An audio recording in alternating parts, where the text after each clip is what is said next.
अस्सलाम वालेकुम नाज़रीन, और R7 डिजिटल न्यूज़ के साथ में हूँ आपकी हौसला फालेका। तो उम्मीद करती हूँ आप सब खैरियत से होंगे। व्यूवर्स, लास्ट टाइम हम आपको मोमिना ट्रस्ट लेके गए थे, जहाँ पे फी सबिलिल्लाह लोगों को खाना खिलाया जा रहा था, और उसके अलावा जो लोग खा सकते हैं, खाने की साथ रखते हैं, उसके बावजूद उन्होंने रोटी की कीमत को कम किया हुआ था ताकि हर कोई यहाँ पे आए और खाना खा सके।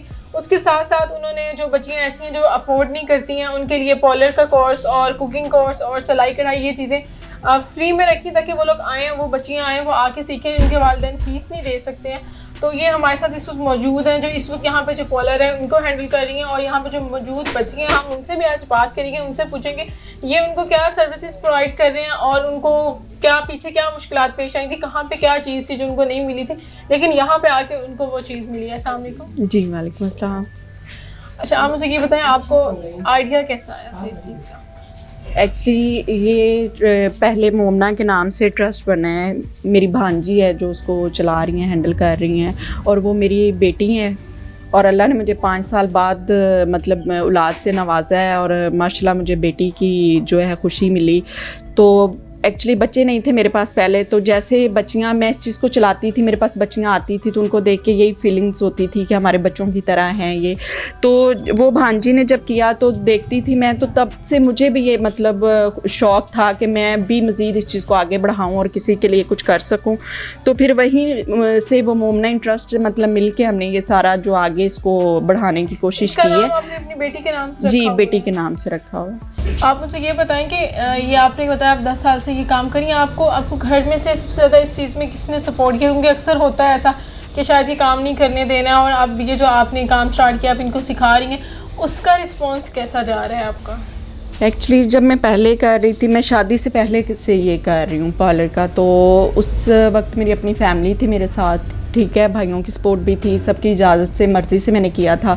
उसके बाद फिर अब 5 साल हो गए मेरी शादी को, तो माशाल्लाह मेरे हस्बैंड कोऑपरेटिव हैं, वो मेरे साथ कंप्रोमाइज़ करते हैं हर बात पे। तो जो भी होता है मैं उनसे मतलब गाइडलाइन ले के, उनसे मशवरा करके फिर आगे उसको कंटिन्यू करती हूँ, चलती हूँ। तो वो मुझे फुल सपोर्ट करते हैं, कोई ऐसा इशू नहीं है मेरे लिए। तो ये जो अभी आपने स्टार्ट किया है, इसमें आपको क्या रिस्पॉन्स मिल रहा है, लोगों को क्या रिस्पॉन्स मिल रहा है, और ओवर आप क्या ऑब्जर्व कर रही हैं, कैसा है रिस्पॉन्स? बस बहुत अच्छा है। जब देखें किसी की बच्ची के लिए हम अच्छा कुछ कर पाते हैं तो वो हमें अप्रिशिएट करते हैं, दुआ देते हैं, तो इस चीज़ से बड़ी खुशी होती है कि चले हम किसी के काम आ सकें, किसी के लिए कुछ कर सकें, और कोई बच्ची हमारी वजह से उसका कोई मुस्तकबिल बन जाए या उसके लिए कुछ अच्छा हो जाए।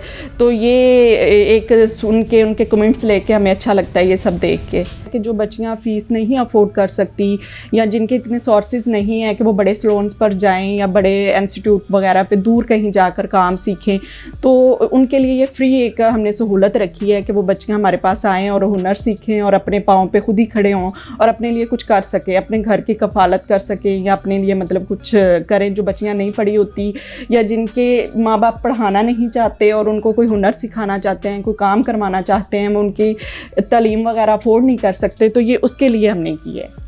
तो यहाँ पे आपने कितना टाइम हो गया जब आपने इसको सलून से इस चीज़ में कन्वर्ट कर दिया कि आपने इसको ट्रस्ट बना दिया कि जहाँ पे कोई भी आए आके सीख सकता है अगर उसका शौक है? ये ट्रस्ट को तो अभी 1-2 माह ही हुए हैं, थोड़ा ही टाइम हुआ है, लेकिन पहले ये एज ए सलोन चल रहा था, और पहले भी मैं बच्चियों की काफ़ी हेल्प करती थी कि विदाउट फीस, जो फ़ीस नहीं अफोर्ड कर सकती थी तो उनको विदाउट फीस सिखाते थे हम। लेकिन काफ़ी लोग, जब काफ़ी बच्चियाँ हमारे पास आती थी, वो अपने मसाइल बताती थी, या मतलब उस लिहाज से फिर मैंने इसको इंस्टीट्यूट में चेंज किया है कि हम मतलब पार्लर के अलावा जो है वो मैं सिलाई का भी करवाऊँ, कुकिंग कोर्स भी बच्चों को करवाऊँ, जो उनके आगे जाके ये चीज़ें काम आती हैं, तो ये उनके लिए किया है। पार्लर के अलावा आप यहाँ पे सिलाई कढ़ाई और कुकिंग भी सिखाती हैं, वो भी आप सिखा रही हैं? उसके लिए आपने कोई और रखा हुआ है? नहीं, उसके लिए अभी हम हायर कर रहे हैं, तो वो इंशाल्लाह वो भी इसको जो कुकिंग का जो है ना उसको भी आगे बढ़ाएंगे हम। अभी जो है सिलाई और पार्लर का चल रहा है, रेगुलर चल रहा है, और वो भी इंशाल्लाह हम साथ स्टार्ट कर रहे हैं। यहाँ पे जब बच्चियाँ आती हैं इनको क्या रिस्पॉन्स होता है? आप लोग उसको किस तरह से जो फैसिलिटीज़ हैं वो प्रोवाइड करते हैं, किस तरह से ये सारा चल रहा है? ये अभी तो जो है ये सारा कुछ समझ लें कि मैं अपनी पॉकेट से, अपने सर से ही कर रही हूँ, कोई किसी की सपोर्ट नहीं है, कुछ नहीं है। लेकिन इंशाल्लाह आपको पता है जब आप एक काम करते हो, एक मकसद बनाते हो, तो फिर उसमें आपकी सपोर्ट भी बन जाती है। तो अभी तो हम खुद से ही बच्चियों को मशीनें भी खुद से ही प्रोवाइड की हैं। उसके अलावा जो बच्चों के मतलब चीज़ें होती हैं, एक्सेसरीज़ होती हैं सीखने के लिए, करने के लिए, वो भी सारा कुछ मैं खुद से ही दे रही हूँ। कोई चीज़ बच्चियाँ खुद से नहीं लेके आई, और ना वो बेचारी ला सकती हैं, इतने सोर्सेज ही नहीं हैं उनके। अगर होते तो फिर वो मतलब इस तरह उन्होंने क्या करना था। कितनी बच्चियां यहाँ पे किस सेशन में सबसे ज़्यादा हैं, कुकिंग में या फिर उसके अलावा ये पॉलर के काम में या फिर वो जो सलाइवल आपने बताया उसमें? तीनों में ही हैं। बच्चों को तो आपको पता है जिन्होंने काम सीखना है, हुनर सीखना होता है, उनको तो तीनों चीज़ें ही चाहिए और तीनों ही इंशाल्लाह हम सिखाएंगे, रेगुलर सिखाएंगे। लेकिन अभी सिलाई का और पॉलर का ज़्यादा चल रहा है। तो कुछ बच्चियाँ इस टाइम अभी जा चुकी हैं, मतलब थोड़ा ऑफ का टाइम होता है, ये 12 से 1 बजे तक का हमारा होता है जो सिलाई का होता है काम, ये 1 बजे तक हम क्लोज़ कर देते हैं। उसके बाद फिर पार्लर का जो है वो 9 बजे तक चलता है, सुबह 9 से रात 9 बजे तक चलता है। तो आप मुझे ये बताएं, अभी यहाँ पे आप जो बच्चियाँ सीखने आती हैं, जो सीख नहीं सकती हैं, उसके अलावा भी आपने कोई और रखी हुई, आप सबको खुद ही मैनेज करी, बाहर से भी जो आता है उसका भी आप काम खुद करती हैं और इनको भी सिखा रही हैं? जी, दोनों चीज़ें साथ चलती हैं। तो कितनी बच्चियाँ जो यहाँ पे अपने शौक से भी सीखने रही हैं? हमारे पास कोई 7-8 बच्चियाँ अभी जो जा चुकी हैं, लेकिन ये जो अभी मौजूदा हैं ये आपके मतलब सामने ही हैं। बाकी जो बच्चियाँ हैं वो अभी जा चुकी हैं क्योंकि क्लोज़ हो चुका हुआ है टाइम, तो इस वजह से वो जा चुकी हैं। लेकिन ये है कि माशाल्लाह न्यू एडमिशन हो रहे हैं, आगे आगे बच्चियाँ आ रही हैं, तो रखेंगे साथ साथ और तादाद बढ़ेगी। सैलून इसको ओपन किया हुआ था, इतना आपने बताया कि 10 सालों से आपने इसको खोला हुआ था, अचानक से आपके ज़हन में क्या आया कि आपने ये सोचा कि आप इसको इसमें कन्वर्ट कर दें, कि आप लोगों को सिखाएं जो नहीं सीख सकते, उनकी हेल्प करें? ये आपने कैसे सोचा? आप मुझे ये बताएं इसके साथ साथ कि कुछ ऐसी धुलने होती हैं जो लाइक नहीं अफोर्ड कर सकती हैं, जिस तरह से बच्चियां आ रही हैं सीखने, क्या आप उनको भी कोई फैसिलिटी प्रोवाइड करती हैं? जी बिल्कुल, जैसे कि बड़े सलोन्स पे जाते हैं तो आपको पता है तकरीबन 1 लाख रुपए 50,000 से नीचे कोई ब्राइड नहीं होती, ठीक है।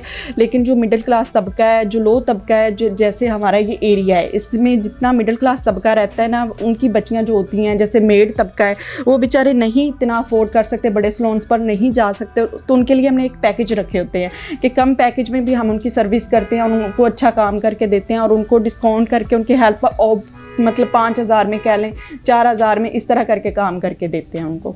यानी आप ऐसे करते हैं लेकिन काम आप उनको वही करके दे रहे हैं, उनकी पूरी हेल्प कर रहे हैं, लेकिन उनको इतनी रीजनेबल प्राइस में कर रहे हैं कि उनको वो चीज़ बर्डन फील नहीं होती। उसका एक पैकेज बना देते हैं, उस पैकेज में रह के वो हमसे अपनी सर्विस ले लेते हैं। और जो यहाँ पे बच्चियाँ जो सीख रही हैं, अब मैं चाहूँगी कि आप हमें उनमें से किसी को बुलाएं, वो आके खुद बताएं आप उनको क्या सर्विसेज प्रोवाइड कर रहे हैं, क्या चीज़ उनको बाहर नहीं मिली है जो उनको यहाँ पे मिली है। आप मुझे ये बताओ, आप यहाँ पे किस चीज़ का कोर्स कर रहे हो? मैं यहाँ पे ब्यूटिशियन का कर रही हूँ। अच्छा, आपको कब से इस चीज़ का शौक था? मुझे बचपन से ही है। अच्छा, बचपन से था। तो इसके अलावा और यहाँ पे आप क्या करी? यहाँ पे नहीं, वैसे क्या कर रही हो, पढ़ाई कर रही हो आप? मैं पहले पढ़ाई कर रही थी, मैं 9th में मैंने छोड़ दिया था। तो छोड़ा क्यों था आपने? बस वैसे ही। पढ़ने का शौक नहीं था या फिर पेरेंट्स ने पढ़ाया नहीं और आपने आगे इस चीज़ को सीखना चाहा? नहीं, मैंने खुद छोड़ा, मुझे ब्यूटिशियन का शौक था इसीलिए। तो घर वालों ने इजीली कह दिया कि आप जाओ और जाके यहाँ से सीखो? जी। यहाँ पे आपका कैसा एक्सपीरियंस है? आपको क्या क्या चीज़ें सीखने को मिल रही हैं? कैसा आपका एक्सपीरियंस रहा है यहाँ का? जी, यहाँ पे बहुत अच्छा लगता है। यहाँ पे आप भी सिखाती हैं पॉलर का, बहुत अच्छा। तो ये चीज़ आपको पहले कहीं और से सीखने को नहीं मिली थी? आपको कैसे पता चला कि यहाँ पे ये फ्री में सिखा रहे हैं, जो सीखना चाहती हैं जो बच्चियाँ वो यहाँ पे आ जाएं? आपको कौन लेके आया यहाँ पे? यहाँ पे हमारे नीचे रहती थी एक आंटी, तो उन्होंने बताया था, तो फिर वो लेके आई थी मुझे। जितना भी हेयर के रिलेटेड काम होता है सैलून का, वो इस साइड पे होता है, ठीक है। और बाकी इस चेयर पे जो है वो बच्चियाँ हेयर स्टाइलिंग वगैरह सीखती हैं, करती हैं। और ये जो बच्चियाँ हैं ये ट्राई पे हैं, अपना काम कर रही हैं। यहाँ पे जो है ये वैक्स रूम है, यहाँ पे हम वैक्स वगैरह जो होता है पार्लर के रिलेटेड होता है, कस्टमर्स का काम, सर्विस होती है, वो इस साइड पे हम देते हैं। ये ब्राइडल रूम है, इस साइड पे हम जो है वो ब्राइड का काम करते हैं। ये जो है कबर्ड्स वगैरह, इसमें सारी एसेसरीज़ पड़ी हुई है सैलून के रिलेटेड। तो ये जो है वो ब्राइडल रूम सेटअप है। और यहाँ पे जो है ये जितनी भी आगे पार्किंग है, यहाँ पे सारी वो मशीनों का सेटअप होता है और यहाँ पे हम जो है वो स्टिचिंग का करवाते हैं, जो अभी फ़िलहाल क्लोज़ है क्योंकि बच्चियों की छुट्टी का टाइम हो गया था, तो इसलिए वो क्लोज़ किया हुआ है अभी। दूसरा ये है कि हम जो ये एरिया है यहाँ पे इस चीज़ को आगे बढ़ाना चाहते हैं, इसको जो है बड़े लेवल पे, अच्छे लेवल पे मज़ीद आगे लेके जाना चाह रहे हैं। इसको जितना भी हो सकेगा इसको बड़ा करेंगे, अच्छा करेंगे। यहाँ के लोगों के लिए ये अवेयरनेस फैलाएंगे कि वो अपनी बच्चियों को हमारे पास भेजें और वो कुछ करें, सीखें हमसे और कुछ बन के यहाँ से निकलें। ये हमारी कोशिश है और यही ख्वाहिश है कि, तो मेरी यही सबसे अपील है कि आप सब मिल के हमें तावन करें इस चीज़ में और हमारी हेल्प करें।